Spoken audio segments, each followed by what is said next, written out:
अस्सलाम वालेकुम स्टूडेंट, आप देख रहे हैं मेरे यूट्यूब चैनल तालीम तरबियत की दुनिया। मैं हूं मोहम्मद यासिर इकबाल।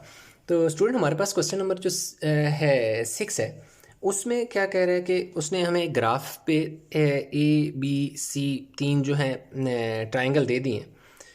कह रहे triangles A can be mapped on triangle B by a rotation. कह रहे कि ये जो ए है ना, इसको बी पर मैप किया गया है, यानी ए को बी पर मैप किया गया है। जैसे मेरे पास, जैसे सपोज एक इस तरह की ट्रायंगल थी, उसको मैंने क्या किया, एक दफ़ा ऐसे घुमा के ऐसे घुमाया तो ये उसके ऊपर आ गई, क्योंकि ये ज़रा बड़ी है, लेकिन इसी तरह का काम हुआ है।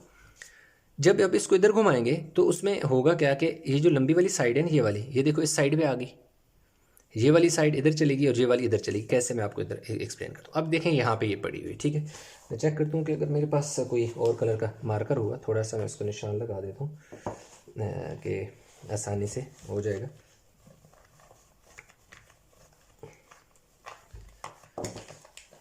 रेड मार्कर में देख रहा हूँ, जैसे ये देखें मेरे पास एक रेड मार्कर से ना, मैं इसको क्या करता हूँ कि इधर निशान लगा लेता हूँ। ये देखें मैंने इसको रेड पे निशान लगा दिया, दूसरी साइड पे मैं इसके ब्लैक निशान लगा देता हूँ। अब चले, निशान नज़र आ रहा होगा। अब देखें ये यहाँ पे पड़ी है ऐसे, सही है। एक दफ़ा मैंने इसको ऐसे घुमाया और साथ देखें मैंने इसको साथ ऐसे भी यूँ कर लिया। अब आप देख सकते हैं कि पहले ये ऐसे थी, ठीक है, ऐसे थी। अब देख सकते हैं कि ये वाली साइड रेड थी, यानी ये रेड साइड है, ये वाली ब्लैक है। अब जब मैं इसको एक दफ़ा ऐसे घुमा के और इस तरह घुमाऊंगा तो अब आप देख सकते हैं कि पहले रेड साइड देखो ये वाली थी, अब आप देख सकते हैं कि रेड साइड इस तरफ आ गई है। पहले ब्लैक ये थी, अब ब्लैक ये हो गई है। तो इसका मतलब ये हुआ कि ये रेड साइड थी तो ये रेड हो गई, यानी कि ये वाली साइड इधर शिफ्ट हो गई, ये वाली साइड इधर होगी, तो ये जो बेस है ना ये यहाँ चलेगी और ये ऊपर वाला, ये वाला जो वर्टिक्स था वो ये नीचे आ गया। अच्छा, यहाँ तक तो ये बात होगी। अब कह रहा है कि हमने फाइंड क्या करना है। फाइंड दो चीज़ें हमने करनी है इसमें। एक फाइंड करनी है कि सेंटर ऑफ रोटेशन का कोऑर्डिनेट फाइंड करना है और एंगल ऑफ रोटेशन फाइंड करना है, ठीक है। तो जो पहले वाले क्वेश्चन है, अगर उनमें देखें, जैसे हमारे पास क्वेश्चन की 3 की बात करें या क्वेश्चन 2 की बात करें, तो उसमें उसने दिया हुआ था कि भाई ये पॉइंट है जिसके गिर्द रोटेट करेगा, और एंगल भी उसने दिया हुआ था कि कितने डिग्री पे रोटेशन होगी। लेकिन यहाँ पर हमारे पास जो है, हमने सेंटर ऑफ रोटेशन फाइंड करना है जिस पर रोटेट करेगी ट्राइंगल, तब जाके ये मैप अप होगी। और दूसरा किस एंगल पर रोटेट करेगी, हमने ये करना है। तो बहुत ही आसान सा क्वेश्चन है, आपने करना सिर्फ इतना है कि अभी हम चलते हैं नोटबुक पर। मैंने कुछ बिल्कुल सेम इसी हिसाब से मैंने ये बनाई हुई है, बिल्कुल इसी तरह। थोड़ा सा मैं आपको आइडिया दे देता हूँ कि मैंने ये बनाई कैसे हैं। अब ये देख सकते हैं कि टू के बाद, अगर आप अपनी बुक पे देखें, 2 के बाद 2 बॉक्सेस छोड़ के ये वर्टेक्स स्टार्ट हो रहा है, ठीक है, ये वर्टेक्स स्टार्ट हो रहा है और 4 के बिल्कुल ऊपर है। तो मैंने यही क्या किया कि 2 बॉक्सेस देख सकते हैं यहाँ छोड़ के 4 के ऊपर लिया, इनको ज्वाइन कर दिया। और उसके बाद अगर इधर देखें तो इधर 1 2 3 4 5 बॉक्सेस के बाद 4 के बिल्कुल सामने 5 बॉक्सेस छोड़ के बाद एक पॉइंट मैंने लिया। इधर भी आप देख सकते हैं कि 5 बॉक्सेस हैं। ये आप काउंट करें तो आपको नजर आएगा कि 5 बॉक्सेस के बाद ये निशान है। तो ठीक है, ये इसलिए इस तरह मैंने बॉक्सेस जो उसके स्मॉल बॉक्सेस थे उनके हिसाब से बना लिया। अच्छा, अब हमने इसमें करना क्या, बहुत ही सिंपल सा काम आपने करना है। कोई इतनी लंबी कॉम्प्लिकेशन नहीं है, कोई क्वेश्चन मुश्किल नहीं है, बड़ा आसान सा क्वेश्चन है। काम आपने ये करना है कि आप इसको ना नाम दे दें, ठीक है। इसको पहले नाम दे जी, पी हो गया, ये आपके पास क्या हो गया जी, क्यू हो गया, और ये आपके पास पॉइंट क्या हो गया, आर हो गया। तो इसी तरह आपके पास पी इधर आ गया और क्यू इधर आ गया और आर इधर आ गया, और इनके ऊपर प्राइम लगा दें, मतलब इनके नए नाम आ गए। पहला काम ये करें कि क्यू को क्यू से मैच करें, पी को पी से मैच करें, आर को बेशक आर से ज्वाइन कर दें। ये आ गया, यानी इनके जो रिस्पेक्टिव कोरिस्पोंडिंग वर्टिक्स है ना, उनको डॉटेड जैसे मैंने लाइन लगा दी। देखो, कोरिस्पोंडिंग का ये मतलब है कि क्यू वाला क्यू के साथ मिलेगा, आर वाला आर से मिलेगा।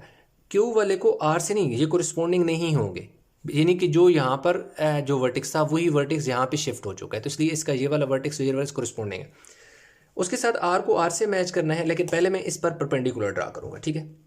जो आपने क्यू और क्यू प्राइम को ज्वाइन किया है ना, आप सिंपल क्या करें कि इसको हाफ से ज़्यादा खोल लें। जैसे कि आप देख सकते हैं कि मैंने हाफ से ज़्यादा इसको ओपन किया हुआ है, यानी जितनी लाइन क्यू क्यू डैश लंबी है ना उसके तकरीबन आधे से ज़्यादा खोलें, एक वर्टेक्स इस क्यू और क्यू प्राइम के ऊपर लगाएं और एक क्या लगा लें, नीचे लगा लें। बेशक थोड़ा लंबा लगा लें ताकि बाद में कटिंग आसानी से हो जाए। अब क्यू से क्यू पे रखें, पहले वाले को काट दें, इधर भी काट दें। अभी देखो ये थोड़े से कटिंग नहीं कर रहे तो कोई बात नहीं, अब वापस उसी पहले वाले पे आए, इस वाले को थोड़ा इधर बढ़ा दें और इस वाले को भी बढ़ा दें। अब देखो ये दोनों एक दूसरे को कट कर रहे हैं, जहाँ पर एक दूसरे को कट कर रहे हैं वहाँ पर एक डॉट लगा लें दोनों तरफ, और डॉट के बाद इन दोनों को क्या कर लें, ज्वाइन कर दें। तो अब देख सकते हैं कि ये दोनों 90 डिग्री पर क्यू और क्यू प्राइम को कट कर रहे हैं। ठीक है, एक लाइन से इनको ऐसे करके एक ज्वाइन कर दिया।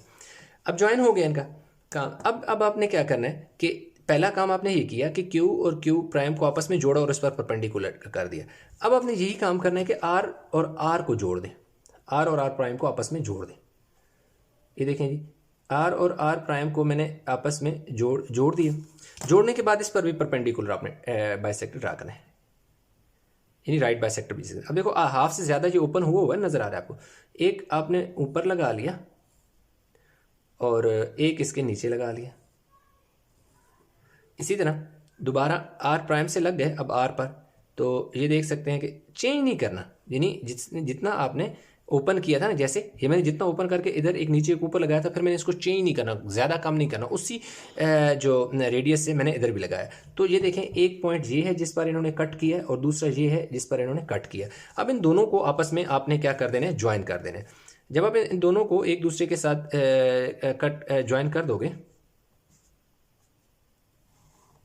तो एक और परपेंडिकुलर बाइसेक्टर आओगे। अब आपको सेंटर ऑफ रोटेशन है, ठीक है जी। सेंटर ऑफ रोटेशन आपका मैं यहाँ पर लिखता हूँ जी, centre of rotation, centre of rotation, centre of rotation, और फिर इसके सेंटर एंगल दूसरा है एंगल ऑफ रोटेशन। मेरे पास दोनों में हेडिंग लिख लेता हूँ, फिर मैं आपको यहाँ एंगल ऑफ रोटेशन,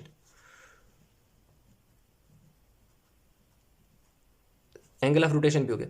अब स्टूडेंट हमारे पास जो है ना एंगल ऑफ रोटेशन की बात करें, जैसे कि और पहले मैं आपको बताता हूँ कि दूसरा ये सेंटर ऑफ रोटेशन का क्या मतलब है। सेंटर ऑफ रोटेशन का ये मतलब है कि जब आपने कोरिस्पोंडिंग वर्टेक्स को ज्वाइन किया, यानी कि एक लाइन लगाई क्यू क्यू डैश और फिर आर और आर डैश लगाई, जिस जगह, और इनको बेशक L1 और L2 का नाम दे दें जो परपेंडिकुलर ड्रा किए थे, यानी कि आपका जो परपेंडिकुलर बाइसेक्टर है L1 और L2 जो है L1 और L2 ने जिस जगह L1 और L2 ने जिस जगह Q और Q डैश को कट किया है ना, वो आपका पॉइंट जो है ना वो सेंटर ऑफ रोटेशन है। बात समझ आ रही है कि यानी कि एक ऐसी दूसरा लाइन या ऐसा पॉइंट जहां पर परपेंडिकुलर बाइसेक्टर जो है लाइन जो कोरिस्पोंडिंग वर्टेक्स को जोड़ रही हो, यानी कि ऐसी लाइन जो कोरिस्पोंडिंग वर्टेक्स को जोड़ती है, उसको दोनों परपेंडिकुलर बाइसेक्टर जिस जगह कट कर रहे हैं वो जो है हमारा सेंटर ऑफ क्या है, रोटेशन है। अब इसके वर्टेक्स लिखने हैं तो आप देख सकते हैं कि ये 6 के बिल्कुल ऊपर है। ये देखें ये एक्स एक्सिस है ना, एक्स एक्सिस के 6 के बिल्कुल ऊपर है, तो आपके पास जो सेंटर ऑफ रोटेशन है उसको सपोज मैं नाम m अगर सपोज दे दूं तो मेरा x उसका कोऑर्डिनेट क्या है, क्योंकि उसने कहा था कि इसके कोऑर्डिनेट फाइंड करें, x है। अब y मैं आपको बताऊं, y मेरे पास 3 होगा। कैसे? 2 और 4 के दरमियान 1 2 3 4 5 बॉक्सेस हैं। तो जो 5 बॉक्सेस हैं तो आप देख सकते हैं कि ये वाली 2 वाली लाइन आ रही है, ये वाली, तो इसमें से देखो पहला बॉक्स छोड़ दिया, दूसरा बॉक्स छोड़ दिया, तीसरे बॉक्स के हाफ में बना हुआ है, तीसरे बॉक्स से हाफ में बना हुआ है, और चौथे में ये वाली लाइन आ रही है ना, ये वाली चौथे वाली लाइन है। तो इसमें भी उसने क्या किया कि पहला और दूसरा छोड़ा हुआ है, तीसरे के हाफ में बन रही है। तो लाजमी बात है इन 5 बॉक्सेस का जो हाफ होता है वो 2.5 पर 3 बनेगा। तो इसका मतलब है कि y की वैल्यू क्या आएगी, 3 आएगी। अब बात आ जाती है एंगल ऑफ रोटेशन, यानी एंगल ऑफ रोटेशन एक ऐसी लाइन पर होगा जो लाइन ना सिर्फ दोनों वर्टेक्स को जोड़ने को जोड़ रही होगी, बल्कि सेंटर ऑफ रोटेशन से भी गुजर रही होगी। यानी कि हमारे पास एक ऐसी लाइन पर होगा ना कि देखें जैसे ये लाइनें एक दूसरे को कट कर रही हैं, ऐसा ही है। और दूसरा यह कि हमारे सेंटर ऑफ रोटेशन ये वाला पॉइंट है, पर इससे भी यही लाइनें यानी गुजर रही हैं। तो हमारे पास अभी हो सकता है आपको थोड़ी कन्फ्यूजन, जब मैं दूसरा क्वेश्चन करूंगा ना तो आपको सेंटर ऑफ रोटेशन मजीद क्लियर हो जाएगा। इसमें आपने सिर्फ ये बात देखनी है कि एंगल ऑफ रोटेशन एक ऐसी लाइन पर होगा, यानी जो लाइन ना सिर्फ दोनों वर्टेक्स को जोड़ रही है, मतलब एक ये देखो ये वाली लाइन जोड़ रही है, अब ये वाली लाइन भी जोड़ रही है। अब इसमें से कोई भी एक लाइन, जैसे मैं क्यू और क्यू ले लूँ तो इस पर ये मेरा सेंटर ऑफ रोटेशन है, पॉइंट है, तो लाजिम बात है सेंटर ऑफ रोटेशन पॉइंट है, तो इस पर अगर मैं एंगल देखूँ ये जब ये पूरी फ्लिप हुई तो ये टोटल एंगल यहाँ से घूम के इतना कितना बनेगा 180 का बनेगा, ये टोटल 180 का एंगल बनेगा। अगर आप ये डी रख के देखें तो ये देखें आपको नज़र आ रहा होगा कि ये पूरे का पूरा जो है 180 का एंगल है। तो angle of rotation is equal to 180 degree, यानी कि आप इसके आगे बेशक इधर लिख लें या इधर लिख लें, एक ही बात है, ये चीज़ होगी। तो पहले पार्ट में हमने दो चीज़ें करनी थी, एंगल ऑफ रोटेशन फाइंड करना था और coordinate of centre of rotation find करने थे, ये दोनों कर लिए। अभी हम चलते हैं पार्ट बी की तरफ। अच्छा तो स्टूडेंट अभी जो है हम बुक पर ही थोड़ा आधा काम कर लेते हैं, तो दोनों काम इसलिए इधर नहीं किए थे क्योंकि ज़्यादा मिक्सअप ना हो जाए, ठीक है। अब हमारे पास क्या है कि इसमें जो बी है ना वो कह रहा है कि triangle C can be mapped on triangle A, कह रहे जो सी है ना वो ए पर मैप होगा। पहले कह रहा था ना कि ऊपर तो ए जो है वो बी पर मैप कर रहा था, यानी ए बी पर है, अब कह रहा है कि जो सी है ना वो ए पर मैप हो रहा है। तो मैंने इनके नाम रख लिए एल एम एन, तो इधर जो है L dash M dash N dash, यानी कि या प्राइम उससे पढ़ सकते हैं, ये हो गया। तो अब आपने ना करना क्या है, सिंपल जो ऊपर जो काम हमने ऊपर किया यही काम हमने नीचे करना है।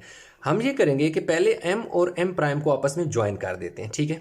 एम को एम प्राइम से, आप देख सकते हैं कि ये एम है ना, एम को मैं एम प्राइम से जोड़ने लगूँ।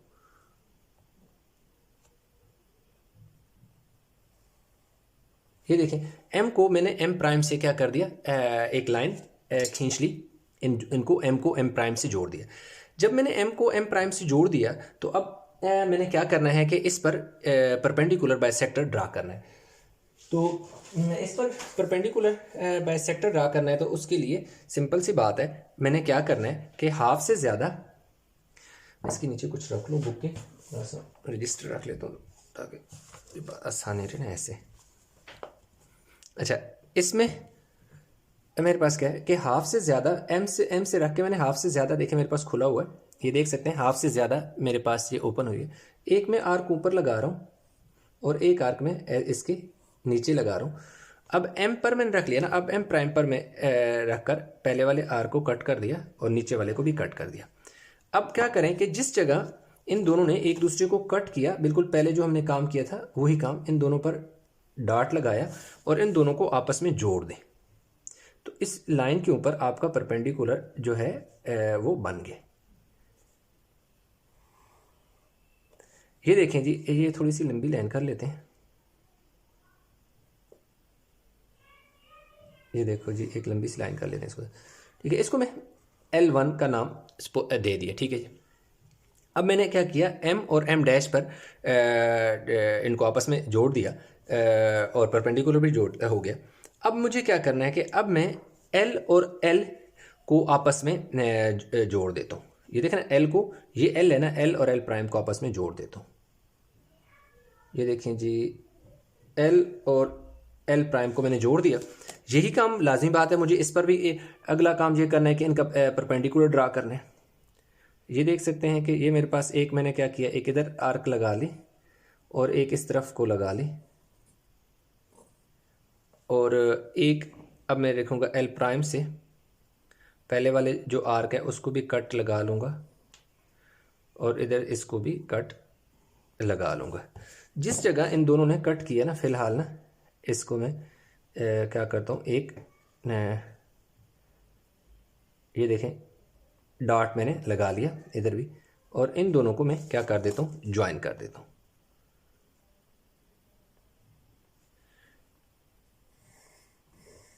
ये आप देख सकते हैं, इसको मैं L2 कह देता हूँ। देखिए जो काम मैंने उसमें किया था यही काम मैंने इसमें किया। कोरिस्पोंडिंग वर्टेक्स को मैंने ज्वाइन किया, यानी M को M के साथ ज्वाइन किया और एक परपेंडिकुलर बाइसेक्टर एक ड्रा किया। फिर इसी तरह मैंने क्या किया, L को L के साथ ज्वाइन किया और इसके ऊपर भी एक परपेंडिकुलर क्या कर लिया, कर लिया। जब हम दोनों ये काम कर लेते हैं तो फिर हमारे पास क्या आता है कि एंगल ऑफ रोटेशन की बात होती है सबसे पहले।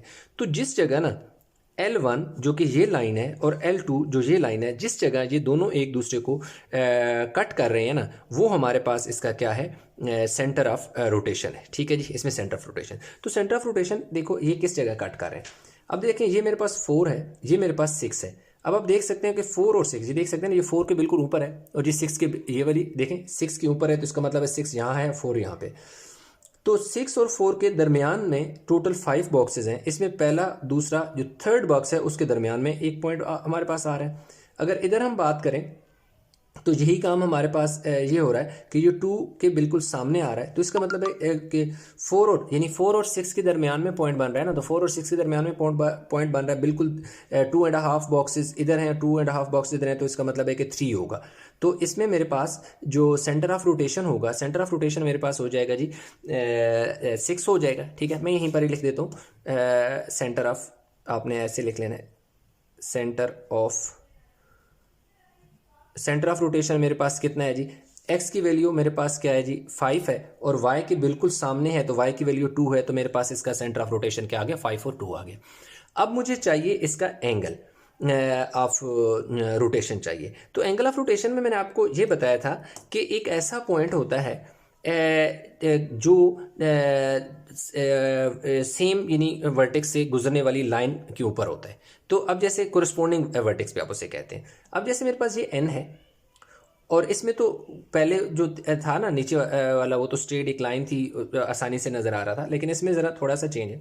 अब इसमें देखो, अगर ये लाइन में ऐसे लगा लूँ, ऐसे ये नज़र आ रहा है, ये ऐसे लगा लूँ, जबकि मेरा सेंटर ऑफ रोटेशन जो है वो यहाँ पर आ रहा है। तो मैं अगर इन दोनों को ऐसे ज्वाइन कर लूँ तो ये तो एंगल में नहीं निकाल पाऊंगा। तो उसका एक और हल भी ये होता है, उसका हल ये होता है कि अब आप ये करेंगे कि इसको थोड़ा सा अगर मैं क्या कर दूँ, रेज कर दूँ आपके समझाने के लिए। आपने रेज नहीं करना, सिर्फ मैं आपको बता रहा हूँ। अब आप क्या करें कि आपका ये वाला पॉइंट मैं दोबारा डार्क कर देता हूँ। देखो ये वाला पॉइंट जो है ना सेंटर ऑफ रोटेशन है। तो ऐसी लाइन जो ये एन क्या है, एन है और ये एन डैश है या एन प्राइम है, तो लाजिम बात है एन और एन प्राइम दो ऐसे वर्टेक्स हैं जो कोरिस्पोंडिंग है। इन्होंने ज्वाइन करना है किसको, सेंटर ऑफ रोटेशन को। तो ये देखो, इसको इधर ज्वाइन कर दिया, इसको बिल्कुल ऐसे ही नीचे आपने ज्वाइन कर देना है। ठीक है, तो काम ये होता है सेंटर ऑफ रोटेशन के साथ कोरिस्पोंडिंग जो वर्टेक्स होते हैं उनको जोड़ दो। तो एन का कोरिस्पोंडिंग क्या है, एन कंप्लीमेंट है, तो एन को भी सेंटर ऑफ रोटेशन से जोड़ दिया, एन को भी जोड़ दिया और एन कंप्लीमेंट को भी जोड़ दिया। तो जब आपने इन दोनों वर्टेक्स को उस सेंटर ऑफ रोटेशन से जोड़ दिया, तो फिर आप देखें कि उनके साथ एंगल कौन सा बन रहा है। तो सामने नजर आ रहा है कि ये एल शेप सी बन रही है, तो ये कितना बन रहा है, 90 डिग्री बन रहा है। सामने नजर आ रहा है कि ये 90 डिग्री है। तो अब आप यहाँ पे लिख देंगे एंगल ऑफ रोटेशन जो आपका बनेगा, angle of rotation is equal to 90 degree आ गया। बस इतना सा काम था, यानी कि हमारे पास दोनों काम हो गए, ए बी पार्ट हो गया और बी भी हो गया। अब हमारे पास जो सी है, C is similar to like question 2 and 3, उस तरह का क्वेश्चन है। तो हम चलते हैं सी पर और उसको सॉल्व। अच्छा, तो स्टूडेंट अगर हम देखें वो सी पार्ट में क्या कह रहा है, triangle B is rotated through 90 degree clockwise about the point 4, 6, find the coordinate of the vertices of the image of triangle B. कह रहा है कि जो बी है ना, ये इसने रोटेट होना है 90 डिग्री क्लॉकवाइज, यानी कि इस डायरेक्शन में, यूं क्लॉकवाइज जैसे घड़ी की सुई होती है, इसने रोटेट करना है। और किस पॉइंट के 4 और 6 के हिसाब से इसकी रोटेशन होगी, इस पॉइंट के अराउंड इसकी अबाउट रोटेशन होनी है। तो कह रहा है कि कोऑर्डिनेट बताएं vertex of the image of a triangle, कि जो ट्राइंगल है ना उसकी जो इमेज बनेगा ना उसके सिर्फ उसने वर्टिक्स बताए हैं, ट्राइंगल ड्रा करने को नहीं कही। आप चाहिएगा तो आप इसके ऊपर ड्रा भी कर सकते हैं, लेकिन पहले हमें क्या करना है कि ये देखो मैंने पॉइंट पहले लिख लिए हैं। अब आप देख सकते हैं कि जो इस वर्टिक्स है ना, इसका जैसे मैं चलो इस लिख लेता हूँ, इसको मैं ए नाम दे देता हूँ, इसको बी नाम दे देता हूँ, इसको जैसे सी नाम दे देता हूँ। ठीक है, अब हमारे पास क्या आ गया, ये लो इसको बी कह देता हूँ, इधर सी कह देता हूँ, प्रॉपर सीक्वेंस में ए बी सी। अब आप देख सकते हैं कि इसका मैंने 8 और 4 लिखा। कैसे, ये देख सकते हैं कि बिल्कुल 8 के ऊपर है ये वाला पॉइंट, एक्स एक्सिस, ये एक्स एक्सिस है ना, एक्स की हमेशा कोऑर्डिनेट पहले लिखते हैं 8, और देखो 4 के बिल्कुल सामने तो 8, 4। इसी तरह अगर यहाँ पे बात देखें तो हमारे पास ये देखिए 8 और ये क्या है 10 है, और इसका डेफिनेटली ये कितना होगा, ये 12 होगा। तो इसका मतलब है कि ये कहीं दरमियान में इसके 11 है, और 11 कितना होगा, 2.5 बॉक्सेस होगा, यानी ये 2.5 बॉक्सेस क्या होगा, क्योंकि टोटल 5 बॉक्सेस हैं, तो इन 5 बॉक्सेस के बिल्कुल मिडल में 2.5 बॉक्सेस जो है 2.5 बॉक्सेस क्या होगा, 11 होगा। तो अब आप देख सकते हैं कि ये बिल्कुल 1 2 और ये इसके तकरीबन जो है हमारे पास इसकी एक्स की वैल्यू 11 आ रही है, ठीक है। 11 एंड 11 12, 11 से थोड़ी सी ज़्यादा, लेकिन मैंने इसको राउंड ऑफ करके 11 लिख लिया, ठीक है जी। तो आप इसको बेशक 11 ही ले लीजिएगा। और इसके अगर देखे जाएँ पॉइंट, तो इसमें मेरे पास देखो ये 10 के बिल्कुल ऊपर है, तो इसलिए एक्स की वैल्यू 10 है, और 2 के बिल्कुल सामने है, तो इसकी वैल्यू क्या है, 2 है। अब सबसे पहला काम ये देखना है कि जो पॉइंट जिसके अबाउट रोटेशन होनी है, ये वाला पॉइंट ये ओरिजिन पे है या नहीं है। तो ये लाजिम बात है, ओरिजिन यहाँ पे, जबकि ये तो यहाँ पे तो ओरिजिन पे नहीं है, तो इसको पहले ओरिजिन पे शिफ्ट करना पड़ेगा। तो उसके लिए बहुत आसान सा काम है, हम पहले क्वेश्चन जो कर चुके हैं उन्हीं के हिसाब से, जैसे ये बेसिक लेवल में क्वेश्चन थे उसमें। तो आपके पास ए पॉइंट में देखो जी, मेरे पास एक ए पॉइंट है जो कि क्या है जी 10, अच्छा मेरे पास, चलिए इसको मैंने 10 और 2 लिख लिया। ए तो ए मेरे पास 8 और 4 है, ए जो है वो 8 और 4 है, बी जो है वो मेरे पास 10 और 2 है, और जो मेरे पास पॉइंट सी है ये वाला बी मेरे पास, एक सेकंड गलत हो गया ना, ये दोबारा लिख लेते हैं। ए ये है ना, ए मेरे पास क्या है जी 8 और 4 है, बी मेरे पास जो है 11 और 4 है, और जो मेरे पास सी है वो क्या है जी 10 और 2 है, ठीक है जी। ये मेरे पास क्या है पॉइंट। अब इसमें मैंने करना क्या है, इसमें मैंने ये करना है कि जो पॉइंट ये है ना जिसके अराउंड इसकी रोटेशन होनी है, उसको आप क्या करें कि इन सारे पॉइंट से सब्ट्रैक्ट कर दें। पॉइंट आपके पास क्या है जी 4 और 6 है, इनके नीचे मैंने लिख दिया और साथ साइन माइनस का डाल दिया। इसके नीचे भी लिख लें जी 4 और 6, इसने माइनस होना है, 4 और 6 और माइनस होना है।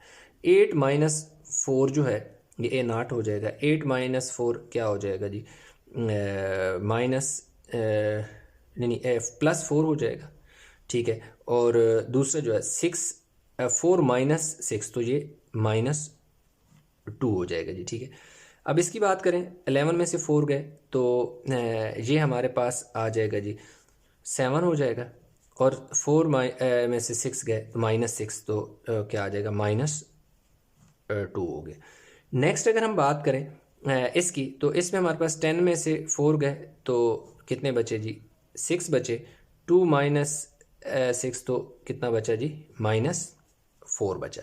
तो इस तरह हमारे पास जो पॉइंट आए हैं वो 6 माइनस यानी कि 4 माइनस 2, 7 माइनस 2, और जी अब इनकी जो है ना सेंटर इनका, जब आप पॉइंट गिवन जो वर्टेक्स होते हैं, जब उनमें से जो सेंटर ऑफ रोटेशन वाला जो पॉइंट होता है उसको सब्ट्रैक्ट करते हैं, तो इनका सेंटर आपका यानी कि शिफ्ट हो चुका होता है, यानी ओरिजिन पे शिफ्ट हो चुका है। अब आपने क्या करना होता है, इस पर रूल लगाना होता है, रोटेशन का रूल। अब वो रूल ये कहता है कि अब क्योंकि उसने कहा हुआ है कि 90 डिग्री रोटेशन होनी है, तो रूल क्या कहता है, फॉर 90 डिग्री कौन सी रोटेशन होनी है, क्लॉकवाइज। अगर क्लॉकवाइज होनी है तो फिर रूल कौन सा लगे, क्लॉकवाइज अगर रोटेशन होनी है, फॉर 90 डिग्री क्लॉकवाइज रोटेशन उसके लिए आपका पॉइंट जो होना है ना, यानी एक्स और वाई, अगर आपके पास एक पॉइंट है और उसको आपने रोटेट कराना है 90 डिग्री क्लॉकवाइज, तो वो हो जाएगा जी चेंजेस टू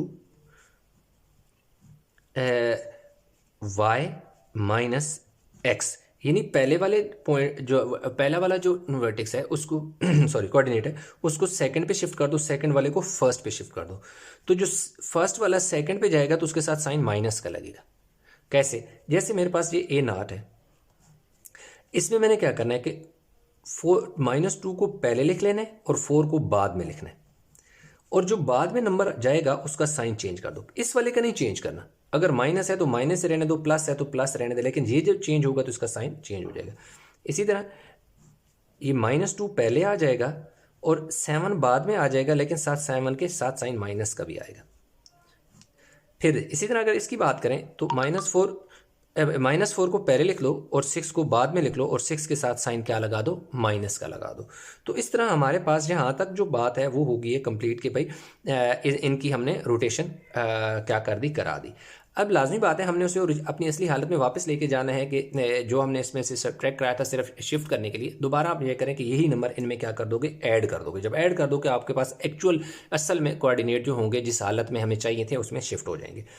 अब यही पॉइंट जो 4 6 है अब इन वाले में ऐड करते जाओ। जब अब ऐड करोगे तो अब आपके पास क्या हो जाएगा, 4 में से 2 गए तो 2 आएगा, 6 में से 4 गए तो यहाँ पे भी 2 आएगा। तो आपका एक पॉइंट जो है इसको बेशक मैं एक कम्प्लीमेंट दे देता हूँ। अब इसमें भी मैंने क्या करना है, प्लस कर देना है 4 और 6 को, तो मेरे पास जो बी कम्प्लीमेंट आ जाएगा 4 में से लाजमी बात है +4 -2 तो +2 ही बचेगा।